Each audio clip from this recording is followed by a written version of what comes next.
Magandang araw. I-solve natin ang problem na ito. Number 1, Lina bought 1/2 kilogram of cabbage and 1/4 kilogram of spinach. How many grams of vegetables did Lina buy? Kalahating kilo, 1/4 kilo. Ngayon, ilang gramo of vegetables, mga gulay, ang binili ni Lina? Ang given natin ay, ang unit ay kilograms.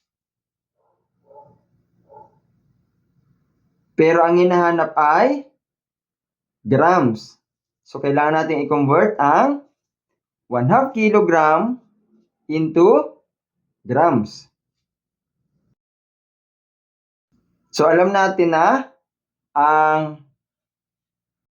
sa unit conversion, alam natin na ang 1 kilogram ay equal sa 1,000 grams.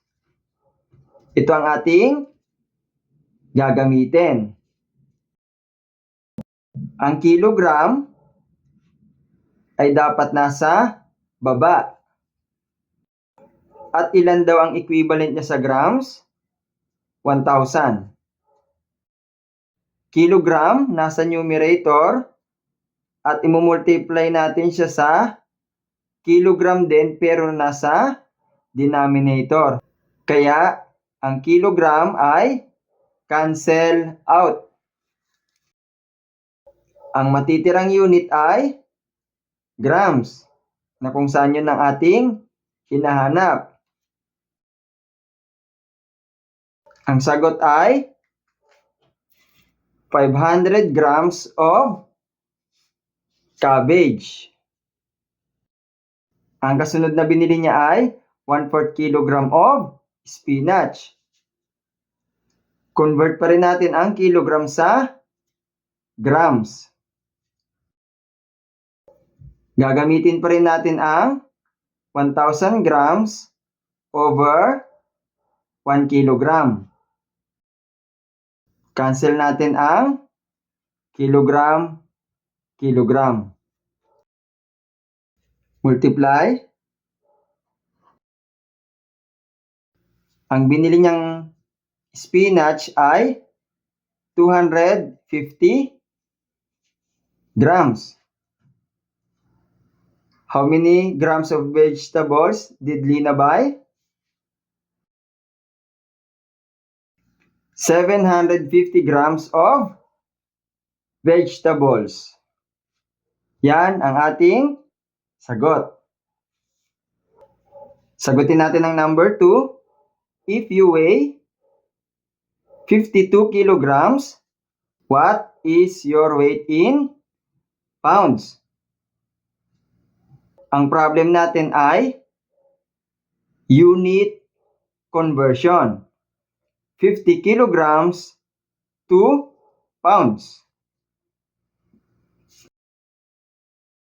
52 kilograms to how many pounds? Alam natin na ang 1 kilogram ay equal sa 2.2 pounds. Para ma-convert natin siya sa pound, i-multiply natin siya sa kilogram at pound. Ipapakita ko sa inyo ngayon kung bakit cancel out ang kilogram. Magka-cancel ang kilogram dahil kilogram over kilogram. Kilogram over kilogram is equal to 1. 52 times 2.2 equal sa 114.4 pounds. Over 1, still 114.4 pounds.